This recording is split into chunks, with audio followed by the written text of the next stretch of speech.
Former president and 2024 contender Donald Trump is upping the ante on his attacks against potential rival Florida Governor Ron DeSantis. Trump took to Truth Social this week, posted a meme that alleges DeSantis cozied up to high school girls during his year-long tenure as a teacher at a Georgia high school. The picture he posted reads, "Here is Ron DeSanctimonious grooming high school girls with alcohol as a teacher." According to a report in the New York Times last year, DeSantis did a short stint as a history teacher at a private school back in the early 2000s, where he frequented senior parties and participated in debates and even played pranks on students.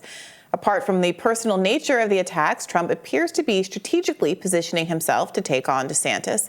According to Semaphore's Benji Sarlin, the former president is moving further to the right of the Florida governor when it comes to culture wars, basically giving himself carte blanche on those issues. Meanwhile, he is also carving out space to the left of his rival on entitlements, taxes, and maybe even abortion. This is the strategy that populists on the left have been concerned about for years, that there is going to be this unholy alliance between these far-right culture issues and left populism, economic issues. And Trump seems to also understand that that is a wide open lane with potential benefits. Well, his first successful presidential campaign kind of hinged on him running in that direction. These attacks on DeSantis, very interesting. I mean, they're gross. They're just making up lies. And I don't think are playing very well. I saw a lot of furious conservative reaction on social media. I mean, there are some people who are just Trump ride or die, who will defend everything that he does, and they're sticking to him when he does things like this. But people who love Trump and love DeSantis and are they're going to go with whoever wins. They like them both genuinely. I think are really turned off by this stuff because it looks like Trump is doing the work of the left, or doing the work of Democrats, or doing the work of enemies of the GOP to start attacking the person who is currently the most successful Republican political figure. I think accusing people of being groomers is definitely the work of the right. Well, I'm not a big fan of that smear for that reason. It's also worth noting that for anyone who says there shouldn't, it's just all free speech and there should be no moderation on social media. So this was posted on Truth Social. Let's say this was posted on a Facebook or a Twitter or something. How are they supposed to handle this?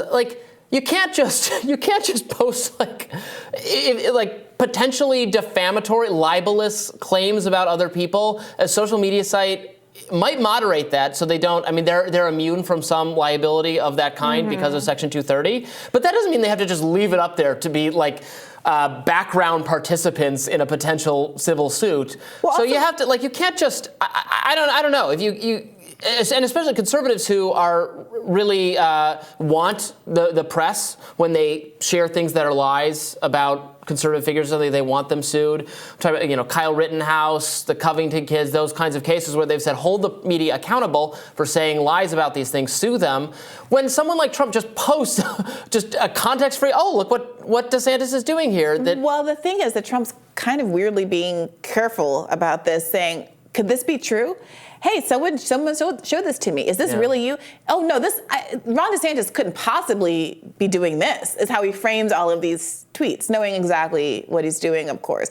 Look, you raised a second ago this idea that there are a lot of people who like both of them, and that those are the folks who are getting caught in between and disappointed in Trump for these kinds of moments. I have been hearing this a lot, that people legitimately think that there's a possibility of Trump and DeSantis being on the same ticket. I spoke to a number of callers on my call-in show from Florida, and I heard this again and again. I was like, well, how are you guys processing the Trump versus DeSantis? And he said, who are the people saying over and over again. These Republicans? Yeah. Or independents.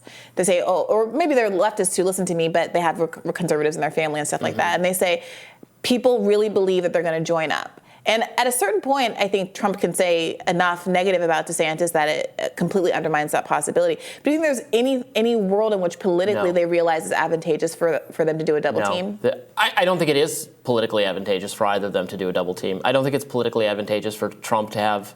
Well, Trump is never going to accept DeSantis as VP. So the only way this is a team up is if DeSantis is Trump's VP. Do you think Trump wouldn't accept? I see it as the other way around, that DeSantis wouldn't accept the VP spot. when he feels like he has. Yeah, I don't think ambitions. DeSantis has any reason to accept.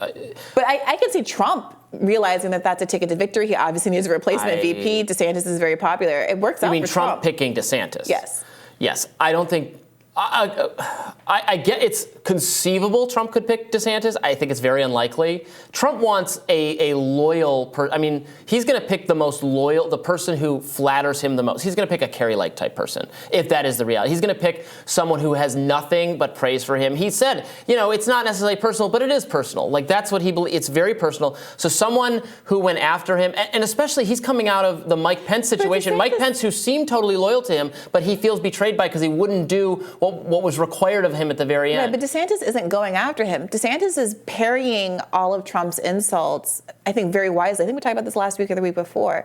He's simply deflecting. He's not saying Trump's name. He is taking the high road, as it were, which, frankly, is, I think, both politically advantageous for him as an independent political actor, but also leaves room open for there to be look, it's hard to predict what Trump will do. So is it possible he would offer DeSantis the VP slot? I guess. It doesn't seem the most in keeping with how Trump thinks. To me, it's possible. DeSantis would be crazy to accept that. Does picking Pence seem in line with what Trump thinks, or does that seem like a decision? Does that seem like a decision that was? Pence was a flatterer. Does that seem like a decision that his advisors probably suggested?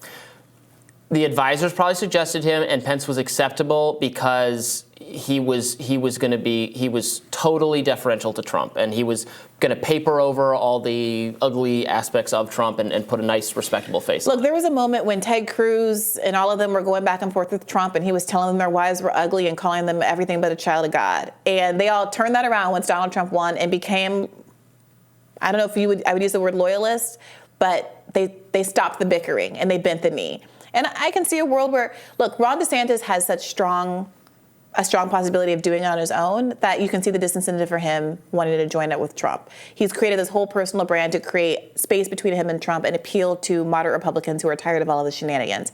However, he's not been battle tested. He's not been on a national stage. There are things about him that a lot of people are looking at and saying, is this going to fly well in a public sphere? There's other contenders that are going to get in the race. He's walking around in those knee-high white boots and seeming kind of weak at the podium. The picking DeSantis would occur after a series of primary battles in which Trump defeats DeSantis. So it's going to be ugly by that point. There's no way for DeSantis to bow out early. That was true of the 17 people or however many but he didn't pick any of them. He didn't pick primary. Ted Cruz. He didn't pick any of those people who were still. I know, but I don't know necessarily that those people were going to help Donald Trump as much as DeSantis. Nobody was clamoring for the Trump Cruz ticket, the way that they are actively clamoring for a Trump DeSantis ticket.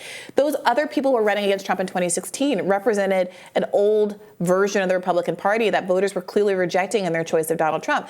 DeSantis offers a version of Donald Trump. There's actually a lot of simpatico there. He's just friendlier and cable ready. Which is why I think he can beat Trump in the primaries, and then he's going to pick someone else. I think it's possible. So that's why I'm saying, I don't think there's going to be a team I understand DeSantis' disincentive from wanting to do it. But if anything changes, if his electoral liabilities become more apparent, I can see some advantages for him linking up with Trump if it's basically a guaranteed victory, because that's the dream ticket as far as so many conservatives are concerned. Moreover, I very much see the advantages for Donald Trump. I don't think it's I think DeSantis is smart enough to know that Trump's been beaten. He's not getting more popular.